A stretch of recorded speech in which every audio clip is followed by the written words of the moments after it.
Yes, brother, most demanding video, top 5 best smartphone around 30k price point. 30,000 এর একটু উপরে budget আছে, 30,000 এর একটু নিচে আছে, বাট আমি কোনটা কিনবো এই মুহূর্তে তো মার্কেটে অনেক ফোন অ্যাভেলেবল রয়েছে বিভিন্ন ব্র্যান্ডের। ইয়েস, তো আপনি আরও বেশি কনফিউজড হয়েছেন কোনটা আপনার জন্য সেটা আপনি বুঝে উঠতে পারছেন না। দেখুন, এই মুহূর্তে দাঁড়িয়ে যে ফোনগুলো রয়েছে প্রত্যেকটাই আপনার জন্য ভালো হবে এরকম বাজেটের তেমন তো না, তাই না? তো আমরা যে কাজটা করছি এখানে যত ডিভাইস রয়েছে তার মধ্যে থেকে সবচাইতে বেস্ট কোন ডিভাইসটা রয়েছে সেগুলোকে খুঁজে বের করেছি। আমরা কয়েকটা পয়েন্টের দিকে গুরুত্ব দিয়েছি। ফার্স্ট অফ অল, ভালো ব্র্যান্ডের ডিভাইস হওয়া চাই। দ্বিতীয়ত, ফোনটার ডিসপ্লে ভালো হওয়া চাই। তৃতীয়ত, ফোনটার ক্যামেরা সেকশন ভালো হতে হবে। চতুর্থ নাম্বারে, ফোনটার পারফরমেন্স ভালো হওয়া চাই। আই মিন গেমিং আমি করি, সো গেমিংয়েও ভালো হওয়া চাই। এবং অবশ্যই ফোনটার ব্যাটারি ব্যাকআপও ভালো হওয়া চাই। সব কিছু দেখে শুনে বুঝে আজকের এই ভিডিওটা মেক করা হচ্ছে এবং প্রাইসটাও ঠিকঠাক থাকা চাই, রাইট? তো এই যে ডিভাইসগুলো নিয়ে কথা হবে আজকের ভিডিওতে, প্রত্যেকটা ডিভাইস আপনারা কিনতে পারবেন কিন্তু গ্যাজেটোপিয়া থেকে। গ্যাজেটোপিয়ার শপ রয়েছে যমুনা ফিউচার পার্কে। গ্যাজেটোপিয়া বেশ কিছুদিন আগে থেকে কিন্তু যমুনা ফিউচার পার্কে বিজনেস করছে, বাট আমাদের কাছে হয়তো নামটা প্রথম শুনছেন, ইন ফিউচার আরও নিশ্চয়ই শুনবেন। এবং তারা এই ধরনের চাইনিজ ভ্যারিয়েন্টের ফোন বলেন বা গ্লোবাল যে কোনো ধরনের ডিভাইস আপনাদের জন্য অ্যাভেলেবেল রেখেছে সবচেয়ে বেস্ট প্রাইসে। ভিডিও ডেসক্রিপশন তাদের সবার ইনফরমেশন মেনশন করা আছে। বাজেট ভাই আমার 30-এর একটু নিচে বা একদম 30-এর মতো কাটায় রয়েছে, 29-30-এর মধ্যে। সেই ক্ষেত্রে আমি চয়েস করতে পারি IQ Z9 চাইনিজ ভ্যারিয়েন্ট। আগেরটা না, চাইনিজ ভ্যারিয়েন্ট। রিসেন্টলি এটার আমি একটা ফুল রিভিউ দিয়েছিলাম। এই প্রত্যেকটা ডিভাইসের ফুল রিভিউ আমাদের চ্যানেলে দেওয়া আছে, আপনি দেখে নিতে পারেন চাইলে। আচ্ছা, IQ Z9 ভালো কিছু অফার করছে এই দামে। যেমন অ্যামোলেড প্যানেল রয়েছে, যেখানে আমরা 144 হার্টজ হাই রিফ্রেশ রেট দেখছি, একই সাথে 1.5K রেজলিউশন দিচ্ছে এই ডিসপ্লেটা। আবার এর পিক ব্রাইটনেস 4500 নিটস। এখন এই 4500 নিটসের ব্যাপারটা তো আমরা জানি, একটু গেমিং টাইপের একটা ব্যাপার। তারপরেও এই ডিসপ্লে 1200 নিটসের মতো একটা HDMI ব্রাইটনেস দিচ্ছে, যেটা কিন্তু কম না। যখন আপনি আউটডোরে যাবেন তখন একদম ইজিলি দেখতে পাবেন এই ডিসপ্লেটা। দেন ডিসপ্লে ছেড়ে যদি আসি প্রসেসর সেকশনে, সেখানে রয়েছে কোয়ালকম স্ন্যাপড্রাগন 7 Gen 3। এই প্রসেসরটিকে আপনি খারাপ বলবেন যখন 29 থেকে 30,000 পাচ্ছেন? আমার মনে হয় খারাপ বলবেন না। আর এটার স্টোরেজ টাইপ UFS 2.2। এখন এই প্রাইস পয়েন্টের আশেপাশে UFS 2.2 এটা খুব কমন একটা ব্যাপার। এটাকে আমার মনে হয় মেনে নিতে হবে, কারণ বাকি যে ডিভাইসগুলো রয়েছে একটা বাদে সবগুলোতে UFS 2.2 আছে। তো এই প্রসেসরটা রেগুলার টাস্কিংয়ের জন্য বেশ ভালো একটা পারফরমেন্স ডেলিভার করে, আবার গেমিংয়ে মোটামুটি একটা ডিসেন্ট রেজাল্ট কিন্তু দেয় এরকম প্রাইস পয়েন্টের একটা ফোন বিবেচনায়। দেন 50 মেগাপিক্সেলের মেইন শুটার রয়েছে, 2 মেগাপিক্সেল আর একটা সহকারী ডেপথ সেন্সর রয়েছে। এই জায়গায় কমতি আছে। একটা আলট্রাওয়াইড থাকলে পরে খুব সুন্দর গুছানো প্যাকেজ হতো।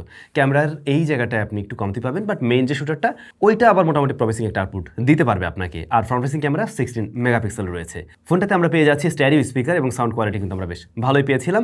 অন্যদিকে 6000 mAh এর বিশাল বড় ব্যাটারি, এটা আপনাকে বেশ লং টাইম একটা ব্যাকআপ দিতে সক্ষম। একদিন প্লাস টাইম ইজিলি ব্যবহার করতে পারবেন এই ফোন, আর দ্রুতও চার্জ করতে পারবেন কারণ 80 ওয়াটের চার্জার রয়েছে। তারপর আমি বলবো এই ফোন সম্বন্ধে আরও বিস্তারিত জানার জন্য বা প্রত্যেকটা ডিভাইস সম্বন্ধে আরও বিস্তারিত জানার জন্য আমাদের ফুল রিভিউটা দেখে নিলে সেটা আপনার জন্যই মঙ্গল হবে। Alright, very good. পরবর্তীতে বাজেট যদি প্রায় এরকমই থাকে অ্যারাউন্ড 30K, সেক্ষেত্রে আপনি চয়েস করতে পারেন Redmi 14 Pro Chinese variant. Redmi 14 Pro 5G এই ফোনটার 8/256GB ভ্যারিয়েন্ট মোটামুটি এখন এরকম প্রাইস পয়েন্টেই পাওয়া যাচ্ছে। অ্যামোলেড প্যানেল রয়েছে, যেটা অফার করছে 120 হার্টজ হাই রিফ্রেশ রেট। আগেরটা আমরা 144 হার্টজ দেখছিলাম, বিভিন্ন গেমে টাইমে ওটা একটু এগিয়ে থাকে, বাট এখানে আমরা 120 হার্টজ দেখছি।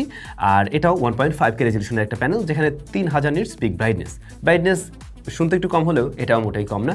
আউটডোরে আমাদের টেস্টিং আমরা খুব ভালো করে দেখেছি, এটা ঠিকভাবেই দেখা যায়। Dimensity 7300 আলট্রা রয়েছে এখানে প্রসেসর হিসাবে, আর কি এসওসি হিসাবে। আর এটারও storage type UFS 2.2। Dimensity 7300 ultra এই প্রাইস পয়েন্টের খুব কমন একটা চিপ। আরও বেশ কিছু ডিভাইস কিন্তু আছে, বেশ কিছু মডেলে, যেটাও একটা ডিসেন্ট পারফরমেন্স আউটপুট দিয়ে থাকে গেমিংয়ে বলেন বা রেগুলার টাস্কিংয়ের কথা বলেন। যদি স্ন্যাপড্রাগন আগেরটার সাথে কম্পেয়ার করি, আমি স্ন্যাপড্রাগনকে একটু প্রাধান্য দিব, বাট এটাও মোটেই তার সাথে শক্তিশালী কম না। বাট আমার কাছে মনে হয়েছে এই প্রসেসরটা তুলনামূলকভাবে একটু বেশি হিট জেনারেট করে আর কি। যাই হোক, ক্যামেরাতে সে কিন্তু বড় কিছুই দেখবেন। 200 মেগাপিক্সেলের মেইন শুটার, সেই সাথে 8 মেগাপিক্সেল আলট্রাওয়াইড রয়েছে, আবার 2 মেগাপিক্সেল এটা সহকারী সেন্সরও দিয়েছে। আর ফ্রন্ট ফেসিং ক্যামেরা 20 মেগাপিক্সেলের রয়েছে। নামে দামে অনেক বড় মনে হলেও ক্যামেরাটা একেবারে ওই লেভেলের না। আবার যখন কিনা আপনি 30,000 টাকা প্রাইস পয়েন্টেই কিনছেন, কম্পেয়ার তো করছেন ওই প্রাইস পয়েন্টের ফোনের সাথেই, দেন আবার পিছিয়ে পড়বে না। ডে লাইট কন্ডিশনে বেশ ভালো শার্পনেস ডিটেল এটাও ধরে রাখতে পারে। আর লো লাইটে একটু সময় নেয়, কিন্তু এটার থেকেও আউটপুট খারাপ বের হয় না। আপনারা আমাদের ফুল রিভিউর সবগুলো ছবি দেখে নিলে একটা মোটামুটি আইডিয়া জেনারেট করতে পারবেন। আচ্ছা, ব্যাটারি রয়েছে 5110 mAh এবং 45 ওয়াটের চার্জিং সিস্টেম এর বক্সেই পেয়ে যাবেন। 45টা তুলনামূলকভাবে একটু ছোট মনে হতে পারে, একটু ছোটই এরকম প্রাইস পয়েন্টে, বাট স্টিল এটাও আমার মনে হয় একটা এখন অ্যাভারেজ জায়গায় তো থাকে, এরকম প্রাইস থেকেও থাকে। রয়েছে স্টেরিও স্পিকার, এটার সাউন্ড কোয়ালিটি কিন্তু বেশ লাউড অ্যান্ড ক্লিয়ার পেয়েছিলাম। এবারে আপনি চাচ্ছেন খুব ব্যালেন্স টাইপের একটা ফোন নেবেন, যেটা দেখতে খুবই সুন্দর হতে হবে, ওয়্যারলেস চার্জিং সিস্টেমের সাপোর্ট থাকতে হবে, ফোনটা মানে হাতে নিলে খুব প্রিমিয়াম একটা ভাইব আমি পেতে চাই। সেই ক্ষেত্রে আপনি মটোরোলার মোটো S50 নিউ এই ডিভাইসটাকে চয়েস লিস্টে রাখতে পারেন, যার 8/256GB ভ্যারিয়েন্ট 30K-তে পাওয়া যাচ্ছে রাইট নাও, যার ডিসপ্লে সেকশনে আমরা LTPO টেকনোলজির ডিসপ্লে দেখছি। LTPO POLED প্যানেল রয়েছে। LTPOর ব্যাপারটা নিশ্চয়ই জানেন, ওটা নিয়ে আর কথা না বলি। 120Hz হাই রিফ্রেশার দিতে পারে এই ডিসপ্লেটা এবং 3000 নিটস পিক ব্রাইটনেস দেয়, তো এটার ব্যাটারিও খারাপ না। ডেফিনেটলি 1.5K রেজলিউশনও দিচ্ছে। ম্যাক্সিমাম মানুষের কাছে ডিসপ্লেটা ভালো লাগবে আশা করছি। প্রসেসর Dimensity 7300, একটু আগের ফোনটাতে পেয়েছিলাম, এটা যদি আলট্রা, আর এইটা হলো রেগুলার Dimensity 7300। ওই আলট্রার ব্যাপারটা হয় কি, মানে ফোন কোম্পানিগুলো নিজেদের মতো করে একটু টুইক করে নেয় আর কি, এর বাইরে তেমন কিছু না। পারফরমেন্স সিমিলারই ডেলিভার করতে দেখবেন, সো এটার পারফরমেন্সের মধ্যে বুঝতে পারছেন। UFS 2.2 রয়েছে স্টোরেজ টাইপ হিসাবে। 50 মেগাপিক্সেলের মেইন শুটার, 10 মেগাপিক্সেলের টেলিফটো জুম লেন্স, যেখানে 3x অপটিক্যাল জুম পাবেন। এই জিনিসটা বাকি দুটো ডিভাইস থেকে ওনাকে অবশ্যই আলাদা করতে পারছে এবং এগিয়েও রাখছে এখানে এসে। এছাড়াও রয়েছে 13 মেগাপিক্সেলের একটা আলট্রা ওয়াইড শুটার আর ফ্রন্ট ফেসিং ক্যামেরা 32 মেগাপিক্সেলের শুটার। আর একটা বিষয় হলো এই ডিভাইসটার বোথ সাইডের ক্যামেরায় 4K-তে আপনি রেকর্ড করতে পারবেন 30 FPS-এ, সেই জায়গাটাও খারাপ না। এখন পোর্ট্রেটে এসে বাকি দুটো ডিভাইসের থেকে এইটার পোর্ট্রেট অবশ্যই ভালো এবং ইভেন ওই দুইটার চাইতে আলট্রা ওয়াইডেও ভালো রেজাল্ট দেয়। সো ক্যামেরা যে বলছিলাম একটা ব্যালেন্স টাইপের একটা প্যাকেজ, যার ক্যামেরাতেও আপনি মোটামুটি ভালো দেখবেন, যার ডিসপ্লে সেকশনটা ভালো লাগবে, যার ওভারঅল আউটলুক আপনাদের ভালো লাগবে। কিন্তু ভালো যে জায়গাটা লাগবে না সেটা হচ্ছে এটার ব্যাটারিটা ছোট, 4310 mAh, যেটা এই সময় দাঁড়িয়ে মানে লিটারেলি ছোটই, এটা মানতেই হবে। আর এটার সাথে অবশ্যই আপনি ওয়্যারলেস চার্জিং সিস্টেম পেয়ে যাচ্ছেন 15 ওয়াট এবং 68 ওয়াটের চার্জিং সিস্টেম পেয়ে যাচ্ছেন আর ওয়্যার আর কি। তো ব্যাটারির ব্যাপারটাকে যদি কোনোভাবে মানিয়ে নিতে পারেন, আপনার ইউজ কেসের সাথে দেখেন যে এটা যায়, দেন ওকে আছে। বাট যদি কিনা আপনার আসলে বড় ব্যাটারি দরকার হয় তাহলে তো এটা আপনার লিস্ট থেকে বাদ দিতে হচ্ছে। কিন্তু এটার ব্যাকআপ মানে খারাপ না, রেগুলার ইউসেজে দিন শেষে একবার চার্জ করলে চলে আর কি এরকম। পরবর্তীতে বাজেট যদি কিছুটা বাড়ানো যায় সেক্ষেত্রে 31 এবং 32,000 টাকা এরকম এই প্রাইস পয়েন্টে এসে আমাকে দুইটা ডিভাইসকে চয়েস করতে হচ্ছে। একটা হলো রিয়েলমি ইউজারদের জন্য, আরেকটা মানে রিয়েলমি লাভারদের জন্য, ফ্যান বয়দের জন্য, আরেকটা হলো কন্ট্রোভার্সিয়াল ফোন বাট খুব দারুণ কিছু স্পেক অফার করছে। এটা হলো Redmi Turbo 3। Redmi Turbo 3 খুব দারুণ কিছু অফার করছে, কিন্তু সমস্যাটা যেটা হলো কিছুদিন আগে আমরা দেখছিলাম ইউজ ডিভাইস কয়েকটা ঢুকছে Redmi Turbo 3। তো আপনারা এই ডিভাইসটা কেনার ক্ষেত্রে অবশ্যই একটু চেক করে দেখবেন, খুবই ভালো ডিভাইস, খুবই দারুণ কিছু অফার করছে, কিন্তু আপনি নতুন ফোনটা কিনছেন কিনা, নাকি আপনাকে একটা ইউজড ফোন দিয়ে দিচ্ছে। এখন এই ইউজড ফোন কিনা এটা চেক করতে যারা জানেন না তারা আমাদের অবশ্যই আরেকটা ভিডিও দেখে নেবেন।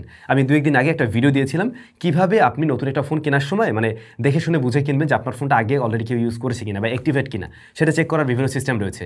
আমি ভিডিও ডেসক্রিপশনে ওই ভিডিওর লিঙ্কটা দিয়ে দিচ্ছি, আপনি মাস্ট ওই ভিডিও না দেখে থাকলে দেখে নেবেন, তাহলে আপনি এই ফোনগুলো বা যত ফোনেই দেখাচ্ছি না কেন প্রত্যেকটা কেনার সময় আপনি চেক করে কিনতে পারবেন। ব্যাপারটা ইন্টারেস্টিং না? আচ্ছা, Realme 13 Pro AMOLED প্যানেল দিচ্ছে, 120Hz হাই রিফ্রেশ রেট দিচ্ছে এবং Snapdragon 7S Gen 2 দিচ্ছে। এটা পারফরমেন্স খুব আহামরি লেভেলের না বাকি যে প্রসেসরগুলো ছিল তাদের সাথে কম্পিটিশনে নিতে গেলে আর কি। দেন 50 megapixel main shooter, 8 megapixel ultra wide shooter এবং 32 মেগাপিক্সেলের ফ্রন্ট ফেসিং ক্যামেরা। এটা একটা ডিসেন্ট জায়গায় আছে দেখা যায়। আবার 5200 mAh এবং 45 ওয়াটের চার্জিং সিস্টেম। এখন এই রিয়েলমির এই ডিভাইসটা আমি আসলে শুধুমাত্র নিয়ে এসেছি রিয়েলমির ফ্যান বয় রিয়েলমি লাভারদের জন্য, না হলে রিয়েলমির কোনো ডিভাইসে আমি এই জায়গায় ঢুকাতে পারতেছি না। রিয়েলমির আনঅফিশিয়াল ডিভাইসগুলো বাংলাদেশ মার্কেটে খুব কম পাওয়া যাচ্ছে, ওইটা একটা সমস্যা আর কি। কী সমস্যা আপনারা জানেন, যাই হোক ওই যে লকটকের ইস্যু আছে, সিম লকের, যে কারণে খুব একটা ডিভাইস দেখা যায় না। এনিওয়ে, যদি টার্বোর কাছে আসি, টার্বো কিন্তু AMOLED প্যানেলেই দিচ্ছে but 120Hz high refresh rate, আবার এখানে 24 নিটস পিক ব্রাইটনেস আমরা দেখতে পাই। এই ডিসপ্লেটা খারাপ না, ডিসপ্লেটা ভালো। তো রেডমির এই ডিসপ্লেটাও কিন্তু এরকম জায়গায় স্ট্যান্ড আউট করতে পারে খুব ভালোভাবে। দেন প্রসেসর হিসেবে রয়েছে Qualcomm Snapdragon 8S Gen 3, এই জায়গাটা কিন্তু তাকে আবার বেশ ভালো রকমের দৌড়তে রাখছে, প্লাস UFS 4.0 স্টোরেজ টাইপ, এটাও কিন্তু সে ভালো কিছুই অফার করছে। সো পারফরমেন্স ওয়াইজ অবশ্যই ভালো। দেন ক্যামেরাতে এসে 50 মেগাপিক্সেলের main shooter, 8 megapixel ultra wide shooter, মানে এটা গুছানো প্যাকেজ। আবার 20 মেগাপিক্সেল একটা শুটার রয়েছে ফ্রন্ট ফেসিং ক্যামেরা হিসেবে, ওকে ফাইন, ঠিক আছে। 5000 mAh ব্যাটারি, 90 ওয়াটের চার্জার, এই প্যাকেজকে খারাপ বলা যায় না, মানে সব কিছু মিলে বেশ গুছানো একটা প্যাকেজ কিন্তু এটা। তবে ওই ব্যাপারটা একটু দেখে নেবেন যে আপনি টার্বো 3 কি ডিভাইস নিচ্ছেন। অলরাইট, কারা বাকি আছে জানেন?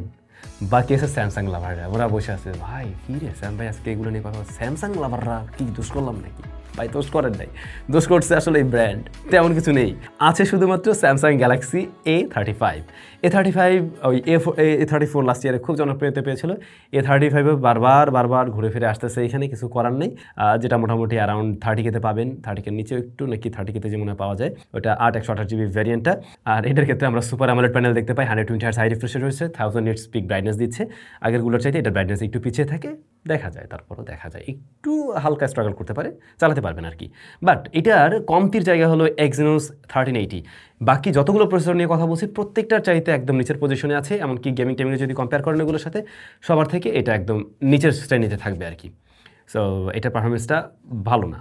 বাট ক্যামেরাতে এসে স্যামসাং মোটামুটি একটা ভালো রেজাল্ট দিচ্ছে, যেমন 50 মেগাপিক্সেলের মেইন, 8 মেগাপিক্সেল আল্ট্রা ওয়াইড এবং 5 মেগাপিক্সেলের একটা ম্যাক্রো আছে, বড় ম্যাক্রো পাচ্ছেন আর কি এটাতে, আর 13 মেগাপিক্সেলের ফ্রন্ট ফেসিং ক্যামেরা। এখন এই ডিভাইস দিয়েও কিন্তু আপনি 4K তে রেকর্ড করতে পারবেন বোথ সাইডের ক্যামেরায়। এটার ভিডিও কোয়ালিটি কিন্তু মোটামুটি ওকে আছে। যদি আপনি শুধুমাত্র স্যামসাং লাভার হয়ে থাকেন তাহলেই বলবো এই ফোনটাকে চয়েস করতে।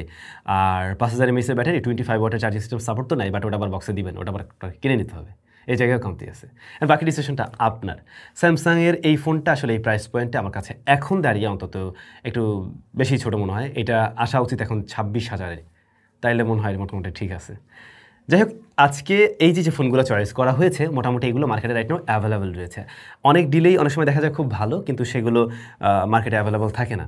এর বাইরে আশেপাশে আপনি আরও কিছু ফোন পাবেন, যেমন নাথিং ফোন 2 মনে হয় পাবেন আপনি, ওটাকেও দেখতে পারেন চাইলে, ফুল রিভিউ দেখে নিয়ে যদি ওটা ভালো লাগে দেখতে পারেন। আরও কিছু ডিভাইস আছে, iQOOর Z9S রয়েছে, সেটাও একবার দেখতে পারেন। বাট আমার কাছে ওভারঅল সব কিছু এক একটা প্রাইস সেগমেন্ট অনুযায়ী এগুলোকে বেটার মনে হয়েছে, দ্যাটস ওয়াই আমি এগুলো আপনাদের জন্য লিস্টে রেখেছি।